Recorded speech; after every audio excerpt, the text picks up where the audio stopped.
Haiden Deegan explains his habit of trash talking his competitors, and believe it or not, he has a pretty solid excuse for it. After that, we look at his now former teammate, Christian Craig, his decision to leave Monster Energy Star Racing Yamaha, and what's next for him. And finally, we're going to take a look at Julien Beaumer. He has a special announcement for this fall.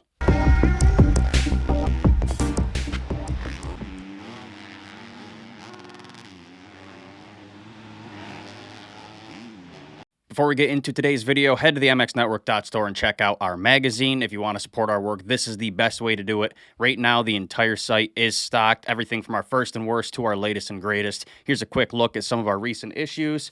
This is from the end of Supercross, Cooper Webb, and then we got the beginning of Pro Motocross, Jet Lawrence. Those are just a couple of the options we got on there. Head to the mxnetwork.store and check it out. The rest of the issues from the 2025 season are in the works, along with a couple MXGP issues, so those will be coming out soon. Anyway, huge thanks to all of you guys who bought a copy. Your support means the world to us.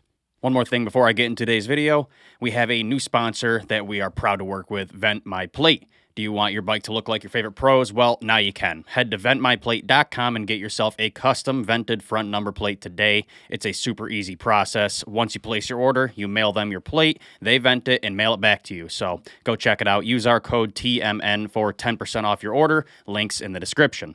The now two-time 250 Pro Motocross champion Haiden Deegan isn't only well known for his speed and talent, but also his long trend of trash-talking his competitors. From Chance Hymas to Ty Masterpool, this year Joe Shimoda and Julien Beaumer. It doesn't matter who you are, if you come close to Deegan as a competitor, you are guaranteed to catch some flack from Danger Boy Deegan.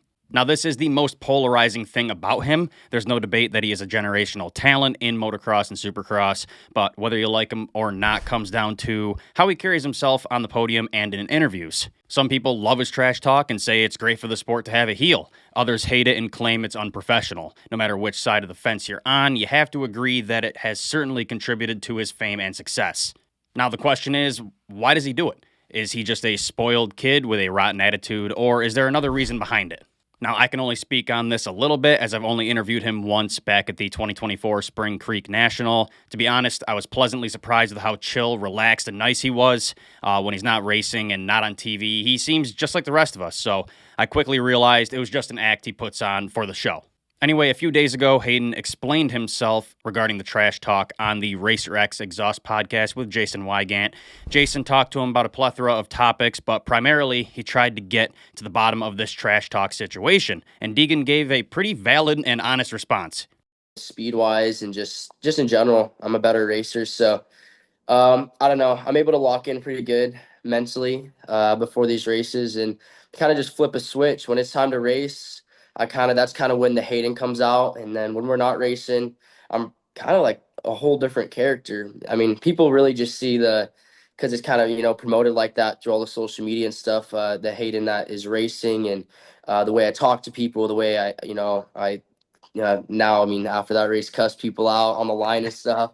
I get into it with people, and people don't see that. So especially when people talk about it, it comes to a shock to them. But I'm like, I've been doing this since I was a rookie. Like, I mean, I'm sure, I don't know exactly, but I'm sure I was saying stuff to Hunter. I was like, that's just always been a thing. Like, I've just always, that helps me get in the mood. And people, I feel like, always want me to act the way they want. They're like, oh, well, Hayden needs to be like this.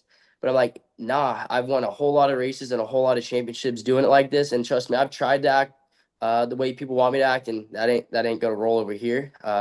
It just doesn't work for me. Each racer has their way, and this is my way. I've been thinking that trash talk thing. I'm like, I think it makes you better. Like you're doing it partially for them, but partially for you. So yeah, I don't think people understand too, because they think I'm just like this a-hole kid, but like I have to be. Like I have to be because it's what motivates me. Right.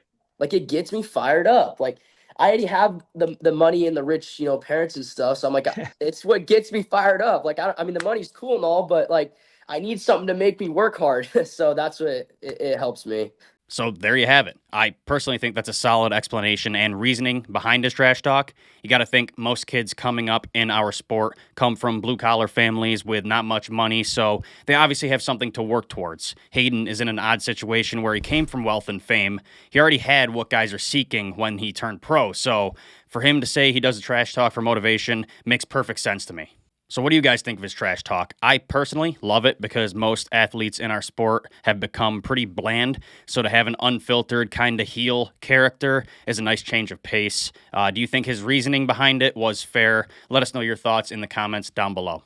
Next story of the day, Christian Craig announced yesterday that he's received a release from the Monster Energy Yamaha Star Racing team just 1 year into a 2-year contract. The former 250 West champion is now left with an uncertain future. After 2 challenging seasons with Rockstar Energy Husqvarna, Craig had made the switch back to his former team where he collected his Supercross title in 2022. This deal was for both 2025 and 2026 to race the 450 class.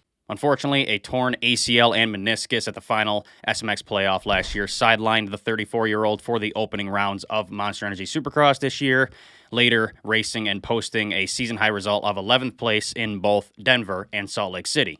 After that, he announced he was going to sit out pro motocross this summer due to health reasons, claiming he wanted more time to get healthy and prepare for the 2026 season. Well, yesterday, a big announcement came, one that we weren't expecting, that he had requested an early release from his Monster Energy Star Racing Yamaha contract. He said in his announcement, quote, "Just wanted to give everyone an update on what I'm doing. I have asked and have been granted an early release for my 2-year contract with Star Racing Yamaha. I've had a lot of great memories riding blue, including winning a 250 SX championship together. And thanks to everyone for the support. I will update you on my future soon." So what's next for Craig? There were a lot of rumors swirling around online, but I can assure you that most of them were false. Rumors that he'd be going to Kawasaki or to Triumph, they're not happening.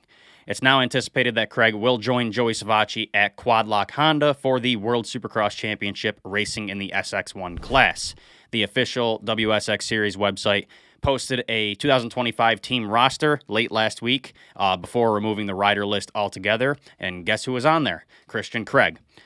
Steve Mathis of Pulp MX has also linked Craig to Quad Lock Honda and claimed he'll be racing World Supercross. So it seems this is his most likely path forward. I think this is an odd move, that's for sure, going from a top factory team to a satellite team racing a different series. I think it's kind of odd, but either way, Craig is an awesome guy, and I'd like to wish him the best wherever he ends up. Odd decision, that's for sure. I wonder what contributed to this move. Hopefully we'll find out eventually. Anyway, let us know your thoughts on this story in the comments down below. Final story of the day, big announcement for Beaumer. Julien Beaumer has been confirmed to make his debut in Australia, racing the AusX Open in November alongside a ton of top talents. This announcement came from a press release from the Boost Mobile AusX Open team. It reads, "The 2025 Boost Mobile AusX Open continues its commitment to fans with the confirmation of the 2025 AMA 250cc West Coast runner-up, Julien Beaumer, who will line up for this year's event at Marvel Stadium on November 22nd. Touted as Red Bull KTM Factory Racing's rising star, originally from Lake Havasu, Arizona, will join a star-studded lineup featuring the world's leading racers like Jet and Hunter Lawrence and Cole Davies and many more global heavy hitters still to be announced. Since entering the AMA Supercross arena back in 2023, Beaumer clinched the Rookie of the Year title in both Supercross and Motocross. This season, he captured his first ever AMA 250cc Supercross win at San Diego and temporarily held the championship lead before succumbing to the eventual series winner Haiden Deegan. Beaumer commented on this announcement saying, quote, "Competing in Australia for the first time at one of the world's best-known international events is huge for me. I'm excited to meet the Australian fans for the first time and go head-to-head with Cole, as well as other riders from around the world. I'm using it as my preparation for my 2026 season in the U.S., so I am lining up to give it my all for the win." This announcement just adds further depth to the already deep field that AusX Open will be hosting this fall. I'm all for riders doing more racing, so I am pumped on this. I can't wait to see what he can do against Cole Davies, more or less on home soil for him. That's about as close as you're going to get for Cole. So that'll be fun to watch. Anyway, good luck to Juju, and I can't wait to watch your AusX Open debut this fall. All right, that's it for today's video. What are your guys' thoughts on all of these stories? How do you feel about Deegan's trash-talking explanation? How about Craig's decision to bail on Star Yamaha? What about Juju's Australian debut? Let us know your thoughts on all these stories in the comments down below. Don't forget, if you want to support us, head to the mxnetwork.store, snag a copy of our magazine. Like I said, we've got the beginning of Pro Motocross, the end of Supercross. We have all of our issues from beginning to now available right now. It's all in stock, so go check it out. While you're at it, if you want a custom vented front number plate, head to our friends at ventmyplate.com today. All right, guys, that's it for today's video. Thanks for watching, and I'll see you in the next one.